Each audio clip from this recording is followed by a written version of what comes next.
L'application TikTok, ça vous parle?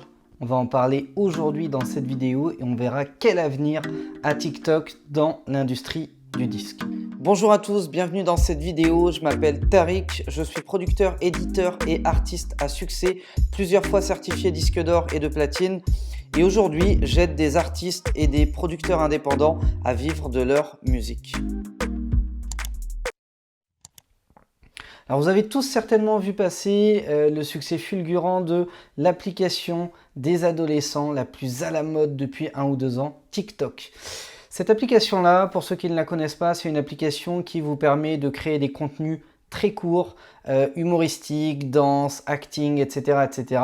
Et les ados en sont juste folles. Et pas que d'ailleurs. Moi personnellement, je suis sur TikTok, j'adore ça, c'est hyper distrayant, c'est très addictif d'ailleurs. Et ils ont fait une percée fulgurante parce qu'aujourd'hui, ils affichent déjà plus de 1 milliard d'utilisateurs. Donc autant vous dire qu'ils ont pulvérisé Twitter, Snapchat, etc., etc.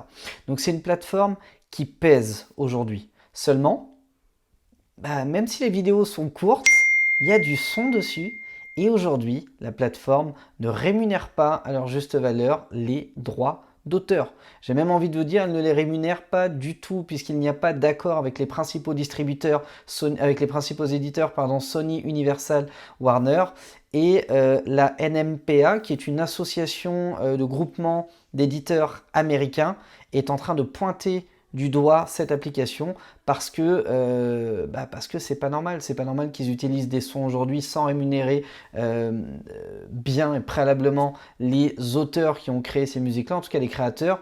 Et pour rappel, le NMPA, c'est l'association qui avait fait cracher quand même 20 millions de dollars à Spotify en 2016 et qui avait obtenu un accord avec Spotify pour la rémunération des auteurs et compositeurs et éditeurs de musique. Donc la grande question à se poser aujourd'hui, c'est quel avenir pour TikTok dans l'industrie du disque?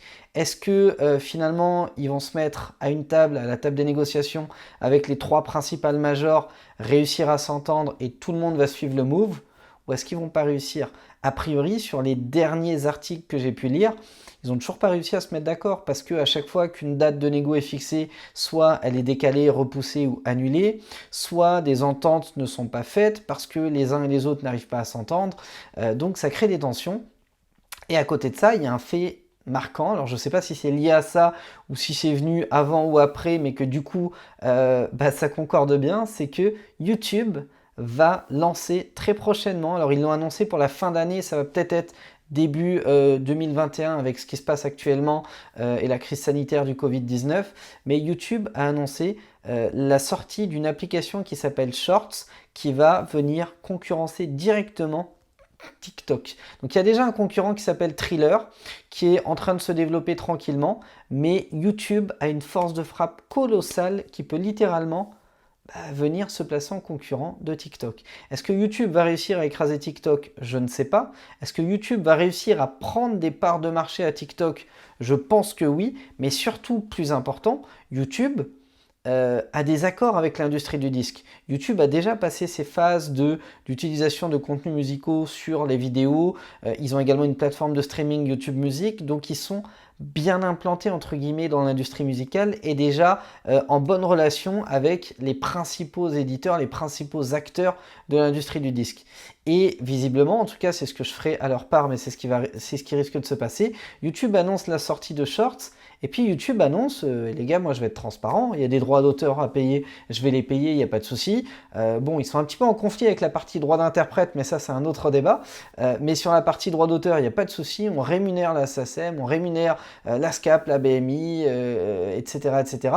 Et bien peut-être que grâce à ça, les majors vont s'entendre avec YouTube, je dis bien peut-être, je ne sais pas du tout, je ne suis pas devin, je ne suis pas Madame Irma, mais peut-être que grâce à ça, les majors vont s'entendre avec YouTube, du coup vont interdire à TikTok l'utilisation de leur catalogue pendant un laps de temps, le temps que ça réagisse de l'autre côté et qu'ils tombent à un accord. Et s'il n'y a plus de musique sur TikTok, vous vous doutez bien que les vidéos n'auront pas du tout le même goût et du coup il y a beaucoup d'utilisateurs qui risquent de basculer sur Shorts.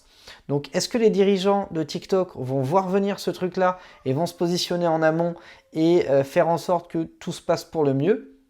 Je ne sais pas. On verra bien, seul l'avenir nous le dira. Mais en tout cas, à l'heure actuelle, on peut vraiment se poser la question, quel avenir va avoir TikTok dans l'industrie du disque, au moins sur le plan des droits. Et puis le deuxième axe, c'est l'impact en termes de développement de visibilité. Alors que certains sont en train de découvrir Facebook, Instagram, il y en a déjà qui sont en train de lancer des challenges et des jeux concours sur TikTok. Il y en a déjà qui sont en train de passer des accords avec TikTok, des partenariats avec la plateforme. Certains sont déjà en train de recruter des influenceurs sur TikTok. Parce qu'effectivement, certains influenceurs ont une grosse visibilité sur TikTok, mais sont complètement absents de YouTube et d'Instagram. Est-ce que pour autant, il faut dévaloriser leur capacité de développement de visibilité ? Je ne pense pas, bien au contraire. Quand on est visible sur une plateforme qui compte déjà plus d'1 milliard d'utilisateurs, je peux vous assurer qu'on pèse. Aujourd'hui, ça vient concurrencer directement Instagram et Facebook. Donc, il y a des questions à se poser. Je pense que c'est une plateforme à laquelle il faut s'intéresser. C'est une plateforme qu'il faut comprendre et qu'il faut apprendre à utiliser. Ils ont également une régie publicitaire sur laquelle c'est compliqué aujourd'hui d'être éligible. Moi, j'ai mis à peu près 2 mois à obtenir un compte sur TikTok. Donc, je sais que c'est assez compliqué, assez long. Et pourtant, si les gens sont là, c'est là que vous devez être. Je répète, si votre fanbase ou vos fans potentiels se trouvent sur TikTok, c'est exactement sur TikTok que vous devez être. Et dernier petit point qui va être important également, c'est que actuellement, on vend TikTok comme la plateforme des adolescents. C'est pas ce que les stats nous disent. Évidemment, il y a une majorité de moins de 25 ans. Et encore une fois, lorsque tu as plus de 18 ans, tu n'es plus un ado, tu deviens un adulte. Donc il y a déjà une majorité de moins de 25 ans. Mais il y a aussi beaucoup de gens entre 25 et 45 ans qui se sont lassés de Facebook, qui n'ont pas plus accroché que ça sur Instagram, qui n'ont pas du tout compris Snapchat et qui ont trouvé délirant d'aller sur TikTok, de consommer du contenu déjà dans un premier temps, pourquoi pas d'en créer, d'en produire également, et qui sont devenus accros à la plateforme.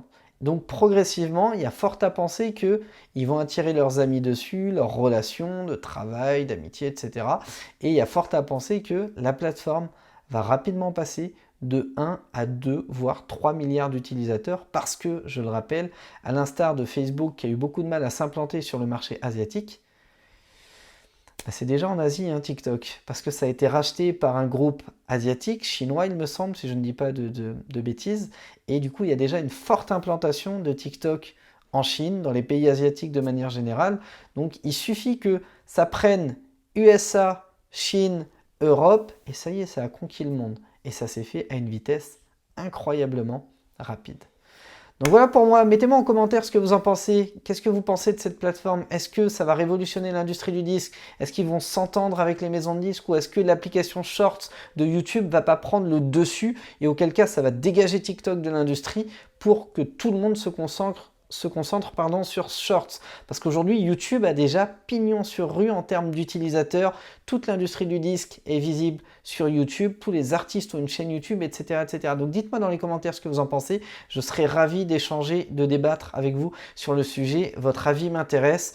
J'ai pas la science infuse encore une fois. Je vois ça d'un œil externe, tout comme vous. Donc j'aimerais beaucoup savoir ce que vous en pensez. Est-ce que vous seriez prêt à dégager TikTok pour aller sur Shorts? Est-ce que vous pensez que Shorts n'aboutira pas, etc., etc. Mettez-le moi dans les commentaires, je lirai tout et je répondrai à toutes et à tous. Likez cette vidéo si jamais ce contenu vous a plu. Abonnez-vous à la chaîne YouTube Producteur à succès si ce n'est pas encore fait. Et pour tous ceux qui veulent des conseils, musique, business et industrie des médias, j'ai ouvert un groupe sur Telegram. C'est une application qui est foncièrement similaire à WhatsApp, qui est totalement gratuite, mais qui donne beaucoup plus de possibilités que WhatsApp. Je vous ai laissé un lien en description de cette vidéo. C'est totalement gratuit. Vous cliquez, vous me rejoignez sur Telegram et je partage régulièrement, quasiment tous les jours, des actualités comme ça sur l'industrie du disque, des conseils, des partages d'astuces, d'informations, etc., etc. Donc vraiment, c'est totalement gratuit. N'hésitez pas, cliquez sur le bouton, sur le lien, sous la vidéo YouTube. Rejoignez-moi sur Telegram et profitez